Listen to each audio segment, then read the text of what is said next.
Action!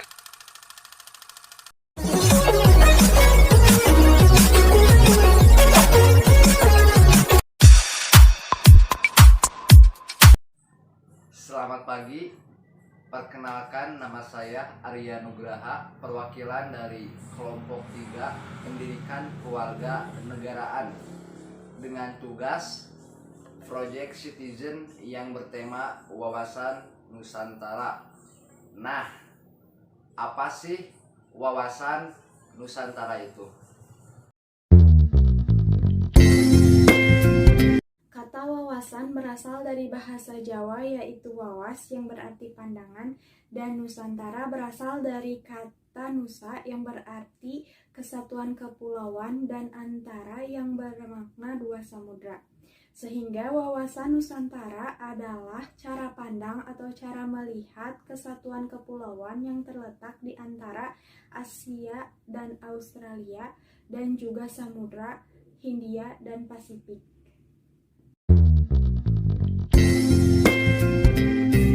Menurut Anda, wawasan Nusantara itu apa sih? Wawasan Nusantara adalah suatu cara pandang bangsa Indonesia tersendiri terhadap rakyatnya, bangsanya, dan wilayah NKRI yang meliputi darat, laut, dan udara di atasnya sebagai satu kesatuan politik, ekonomi, sosial, budaya, dan pertahanan keamanannya. Wawasan Nusantara yaitu cara pandang seseorang dan sikap bangsa Indonesia tentang jati diri dan lingkungannya untuk mengutamakan persatuan dan kesatuan bangsa serta kesatuan wilayah demi terciptanya tujuan nasional. Wawasan Nusantara merupakan cara pandang kita bagaimana mengenal, memahami suatu negara, berarti kita negara Indonesia, dan mencapai tujuan negara Indonesia sesuai dengan Pancasila dan Undang-Undang Dasar 1945.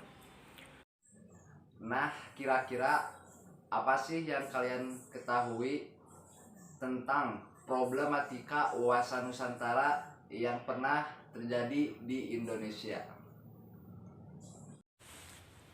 Problematika wawasan Nusantara yang pernah terjadi di Indonesia kira-kira apa ya?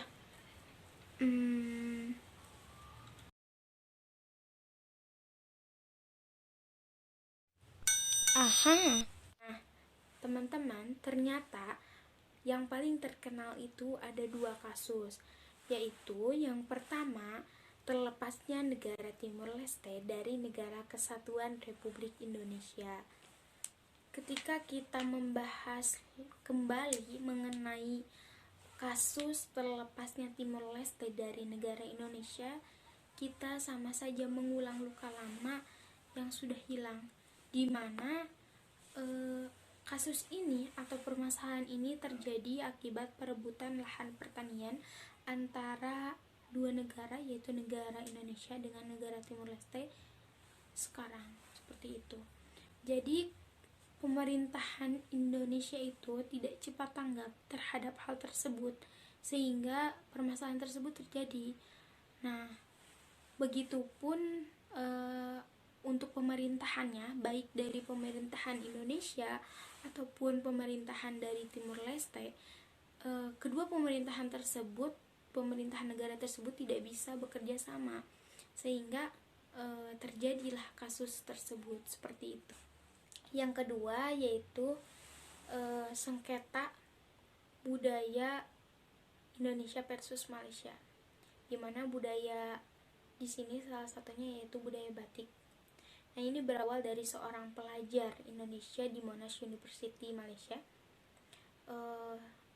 Ketika mengunjungi museum, teman-temannya bilang ini batik dari Malaysia, tapi pelajar tersebut mengatakan bukan, ini batik dari Solo, batik dari Jogja gitu. Nah, sehingga perdebatan tersebut muncul, permasalahan tersebut terjadi. Namun untuk perihal masalah kepemilikan budaya itu merupakan bukti identitas kuat dari negara-negara ASEAN terhadap warga negaranya.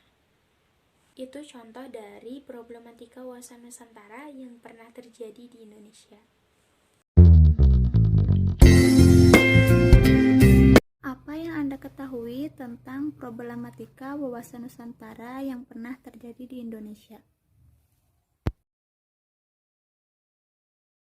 Untuk problematika wawasan Nusantara yang pernah terjadi di Indonesia, yang saya ketahui itu salah satunya sengketa terpecahnya negara Timur Leste yang terlepas dari negara kesatuan Indonesia. Jadi itu dulunya wilayah Timur Leste itu adalah bagian dari kita, wilayah Indonesia. Namun Timur Leste itu membelah diri menjadi negara sendiri yang terlepas dari NKRI. Salah satu contoh permasalahan yang muncul dalam wawasan Nusantara, mungkin kita sudah tidak asing lagi dengan permasalahan yang pengakuan atau pengklaiman dari negara tetangga, yaitu negara Malaysia, mengenai batik yang merupakan budaya Indonesia katanya. Nah, sebetulnya permasalahan ini sudah terjadi pada tahun 1960 gitu ya, dari dulu begitu, bahwa Malaysia mengklaim batik itu negara dari Malaysia. Sebetulnya karena dulunya Malaysia Indonesia merupakan satu kesatuan yang artinya dulu terbentuk dalam Nusantara gitu, sehingga memang adanya kemiripan budaya begitu yang terjadi di antara kedua negara ini. Nah, namun tidak hanya batik saja, seperti misalnya Padang begitu ya, nasi Padang, bukan nasi Padang, maksudnya tentang masakan Padang, kemudian budaya Padang gitu. Karena memang di negara Malaysia sendiri itu memang ada suatu daerah yang dinamakan daerah Gadang, di mana di sana daerah-daerahnya sama mungkin seperti di kita. Bahkan mungkin kalau saya pribadi belum pernah ke Padang di sini, namun ketika saya pergi ke Malaysia, di sana memang budaya-budayanya mirip sekali dengan budaya-budaya di kita tentang Padang yang digambarkan secara Padang begitu. Atau kalau kita cari-cari informasi tentang Padang, ya hampir sama lah, dari mulai bangunannya, masakannya begitu. Karena memang kita satu rumpun sebetulnya. Menurut Anda, dampak dari problematika wawasan Nusantara itu seperti apa?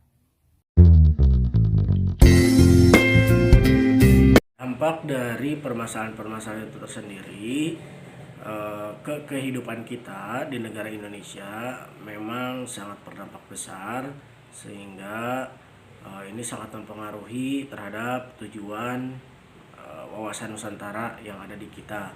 Salah satu contohnya rasa nasionalismenya berkurang begitu, atau kalau dalam falsafah Pancasila begitu ya, ini kita sebetulnya sudah merasakan mulai terkikis saat ini begitu tentang budaya-budaya seperti itu, contoh budaya gotong royong dan lain sebagainya. Nah, budaya-budaya tersebut sudah semakin hilang di negara kita. Kita sudah mengikuti ke arah budaya-budaya barat mungkin yang memang lebih ke individualis. Bahkan untuk di ranah politik, kalau kita berbicara ke ranah politik, ini sangat berpengaruh besar sekali. Karena kita tahu budaya politik kita atau sistem politik kita di negara kita itu merupakan sistem politik demokrasi. Namun bukan menjadi rahasia umum lagi bahwa budaya politik kita memang menggunakan sistem demokrasi, tapi lebih disebut dengan sekarang demokrasi uang. Nah, artinya di sana ada kapitalisme yang berkembang, di mana pemilihan demokrasi kita tidak real, tidak murni, tidak jujur, dan tidak adil. Nah, itu artinya kita bertolak belakang dengan falsafah Pancasila, begitu ya. Nah, banyak sekali pemilu-pemilu yang memang diselingi, bahkan mungkin ini modal utama begitu untuk melaksanakan pemilu atau demokrasi atau pemilihan begitu secara sistem demokrasi.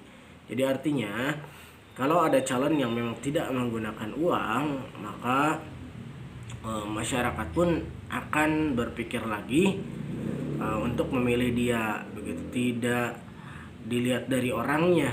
Nah, itu sudah menjadi rahasia umum lagi bagi kita begitu, bagi negara Indonesia. Indonesia begitu. Politik uang itu atau demokrasi uang tidak bisa kita hindari. Nah, kalau misalkan untuk dampak dari problematika wawasan Nusantara tersendiri, yaitu seperti berkurangnya rasa cinta kita terhadap produk dalam negeri kita, produk Indonesia tersendiri. Jadi contohnya warga negara Indonesia itu sekarang lebih tertarik dengan produk luar negeri. Kenapa? Alasannya, kebanyakan alasannya itu ditanya ingin mengikuti tren, seperti itu. Untuk menanggapi problematika wawasan Nusantara yang sudah terjadi, sikap apa yang akan Anda ambil?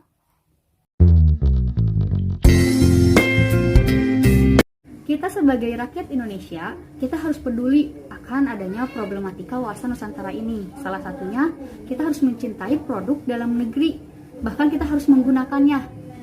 Minimal kita diri sendiri aja dulu gitu. Jadi nanti kalau misalkan sudah diri sendiri, kita bisa mengajak keluarga, bahkan teman dan yang lainnya seperti itu. Nah, dari permasalahan-permasalahan tersebut dan dampak yang sudah saya jelaskan tadi, bahwa cara meminimalisirnya menurut saya pribadi begitu, kita sebagai warga negara kita harus tahu bahwa kedudukan kita ini apa, kemudian tujuan negara kita apa yang sesuai dengan Pancasila, kita berpedoman kepada Pancasila. Nah, kita harus berusaha menjadi masyarakat yang cerdas, intelek, dalam artian kalau misalnya kita melihat dari sistem politiknya, demokrasinya atau pemilu tadi begitu, kita harus lihat orang atau calon yang akan kita pilih begitu. Kita harus memang tahu dulu, jangan sampai kita tidak tahu apa-apa gitu, karena memang suatu negara itu yang harus tahu politik tidak hanya orang-orang politik atau orang-orang di atas, tapi masyarakat umum pun seharusnya memahami sampai sana begitu, sehingga nanti demokrasi uang itu atau politik uang itu tidak akan muncul lagi begitu. Kita harus punya prinsip, kita harus punya penilaian begitu, mana yang harus kita pilih dan lain sebagainya.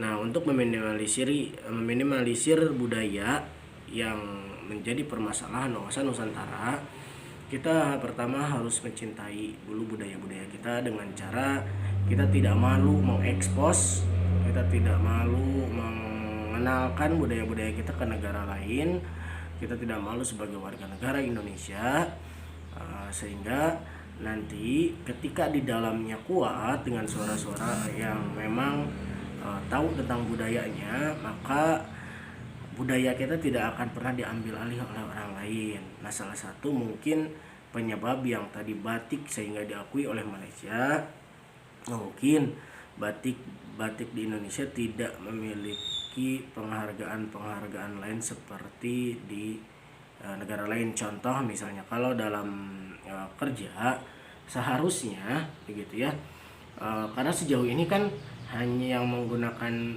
batik diwajibkan dalam 1 minggu itu hanya mungkin di sekolah, kampus, begitu, perkuliahan, gitu. Tidak seperti di kantor-kantoran atau pabrik. Coba saja, gitu, kita tetapkan untuk mengabadikan atau mengabadikan sebuah budaya, begitu ya. Kita coba terapkan di suatu perusahaan dan lain sebagainya. Dalam 1 minggu itu ada 1 hari memang harus menggunakan batik, salah satu sebagai salah satu menghargai budaya negara kita, sehingga negara lain pun tidak akan mau mengakui kalau itu budayanya, mereka pun akan takut.